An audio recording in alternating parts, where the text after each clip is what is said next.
Hello and welcome. Do you want to improve your English? The best way is to feel the language, not just study it. Today, we're doing that. I'll tell you a long, true story about a great storm, and by the end, you'll naturally understand how to use the past simple tense for everything that happened. Listen closely and join me on the night the sea changed everything. The man's name was David, and he worked as a lighthouse keeper. He lived alone in a tall stone tower on a small island far from the mainland. His life was quiet and predictable. One Monday morning, David woke up early. He made coffee and ate a simple breakfast. He walked up the spiral stairs to the top of the tower. He cleaned the huge glass lens. He checked the oil and the mechanics. The light was perfect. He did this routine every day. The weather that day was beautiful. The sea looked flat and blue. David spent the afternoon fishing from the rocks. He caught 3 big fish. He cleaned them and cooked them for dinner. He felt completely calm, as he did most days. Later that evening, the radio announced a change. The forecast predicted a large storm. The warning said the storm would hit the coast late at night. David didn't worry. He knew his lighthouse was very strong. It stood there for over 100 years. He went outside and secured everything. He tied down the small tools. He closed the metal shutters on the lower windows. He brought extra oil barrels inside the tower storeroom. He checked the emergency radio and the battery levels. Everything was ready. He came back inside and locked the heavy door. He sat by the small fireplace and read a book. The wind started to blow outside, but it was still gentle. Around midnight, the calm disappeared. The wind began to roar like an angry animal. The small island seemed to shrink under the pressure. David stood up and walked to the main window. He looked out, but he couldn't see anything. The rain hit the glass with amazing force. The huge waves started to crash against the rock foundation. Each wave sounded like a cannon. The entire tower shook violently. David climbed quickly up the stairs to the lamp room, holding the railing tightly. He checked the light again. It was working perfectly, cutting a bright yellow line through the horizontal rain. He felt the massive vibrations of the storm, but he trusted the old stone structure. He thought about the ships on the water. Then a wave bigger than all the others hit the tower. The sound was immense. The entire tower trembled. The light flickered and then went out. Complete darkness filled the room. The silence after the great crash was even more frightening than the noise. David did not panic. He ran to the toolkit. He found his emergency flashlight. He shone the light on the main electrical panel. He saw that the storm broke the main connection. He knew he had to use the backup system immediately. He ran down 5 floors to the emergency generator room. The room was damp and cold. He pulled the starter cord hard. Nothing happened. The engine didn't turn over. He tried 2 more times. He felt the panic begin to rise in his throat, but he pushed it down. Finally, on the fourth attempt, the generator started with a loud roar. Power came back to the lower rooms. He thanked the old machine. He rushed back up the stairs 2 steps at a time. He threw the switch that connected the generator to the lamp. The huge bulb flashed and then came on, strong and clear. The light returned to the dark sea. He saved the ships and he saved his own courage. David stood there for several minutes, breathing heavily. He knew he did his job. The storm continued its terrible dance outside, but the light was constant. He walked back to the window. He looked out into the storm-tossed water. He couldn't see much through the spray, but his trained eye caught a small, moving shape close to the rocks. It wasn't a piece of wood. It was too dark and round. He watched carefully. The shape moved again. It was a boat. A small fishing boat struggled against the huge waves.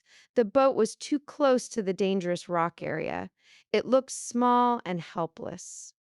David ran to the emergency telescope. He looked through it, fighting the vibration of the tower. He saw two figures on the boat. They were fighting the sea, trying to hold the wheel, but the boat took on too much water. It was sinking slowly. They were losing their fight. David knew he couldn't go out in the storm. The sea would kill him instantly, and he couldn't risk leaving the light unattended. But he had to do something to give them a direction. He grabbed the powerful distress flare gun. He aimed it high above the boat. He pulled the trigger. The flare flew into the night sky, a bright red signal. It burned for a long time. He fired another one and then a third, making a series of red dots in the sky. He hoped the people saw his light and knew the rocks were close. He wanted them to turn toward the safer side of the island. He watched the boat turn sharply, just missing the largest, most dangerous rock. It moved toward a small, sandy cove on the far side of the island. It was a long way, but it was their only chance. He prayed they made it. The storm raged for another hour, but then, slowly, it began to calm down. The rain stopped and the wind softened its voice. The huge waves became slightly smaller. At first light, David knew the boat needed help. He put on his heavy coat, packed a first aid kit, and unlocked the main door. He went outside. The air felt cold and wet. The ground was covered in broken branches, seaweed, and white foam from the sea. He began his journey to the cove. The walk was incredibly difficult. The path he normally walked easily was now covered in huge piles of debris. The small wooden bridge over a stream was broken. He had to climb down a steep slope and then climb back up on the other side. He walked for nearly 40 minutes. His muscles ached and his breathing was heavy. He slipped several times on the wet rocks but did not fall. When he reached the cove, he saw the small boat. It lay broken on the sand, filled with water. He searched the beach. He called out loudly. He heard a weak sound from behind a pile of old fishing nets and some driftwood. He ran to the nets. Two people were there, a woman and a young man. They were wet, freezing, and shaking badly, but they were alive. They huddled together for warmth. The young man had a bleeding cut on his forehead. The woman sat quietly, holding his hand. David rushed to them. He opened his first aid kit. He helped the young man stand up. He put the woman's arm over his shoulder.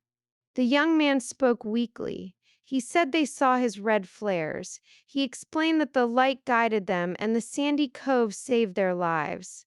He thanked David many times. David didn't say much. He focused on getting them back. He led them back slowly toward the lighthouse. They rested many times on the way. It took them nearly 2 hours to walk the short distance back.